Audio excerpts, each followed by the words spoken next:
ఎన్నికలంటే హామీలు, వరాలు, జీవితాలు మారుస్తాం, మీ ఇండ్లల్లో ఎలుగులు నింపుతాం, ఎక్కడ చూసినా గివే ముచ్చట్లుంటాయి. అట్లనే ఇప్పుడు బీహార్లో కూడా ఎన్నికల హడావిడి నడుస్తుంది కదా.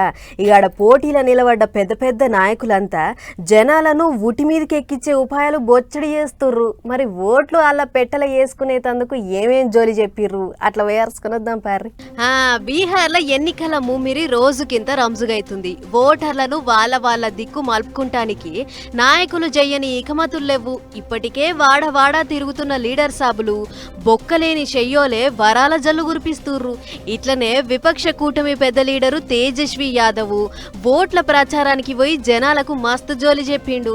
మమ్మలను గెలిపిస్తే కాంట్రాక్ట్ పనులందరినీ పర్మనెంట్ చేస్తాం, వాళ్లకు 30,000 జీతం ఇస్తాం, అట్లనే మహిళా సంఘాలకు కూడా మంచిగా అరుచుకుంటాం, వాళ్లకు కూడా పర్మనెంట్ నౌకరీ ఇచ్చుడే కాకుండా 30,000 జీతం ఇస్తామని పూసగుచ్చిండు. అంతేకాదు మహిళా సంఘాలు తీసుకున్న అప్పులు మాఫీ చేస్తాం, వడ్డీ లేని అప్పులు ఇస్తామని చెప్పుకొచ్చిండు. పనుల పని సర్కార్ పనుల భాగమైన వాళ్లకు 2,000 బక్షీసు, 5 లక్షల ఇన్సూరెన్సు, తల్లి బిడ్డలకు సంబంధించిన పథకాలు ఇంకా షాన్నే చేస్తామని చెప్పుకొస్తే అటు ఎన్డీఏ కూటమి కూడా ఎత్తుకు పై ఎత్తులేస్తుంది.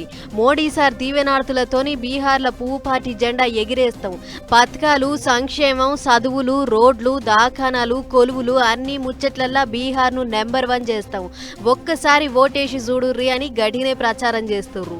గిట్లా ఎక్కడోళ్ళు అక్కడ ప్రచారం చేసుకుంటా మా పార్టీకే వెయ్యాలంటే మా పార్టీకే వెయ్యాలని ఓటర్లను మలుపుకునే కార్యంలో మస్తు బిజీగుర్రు.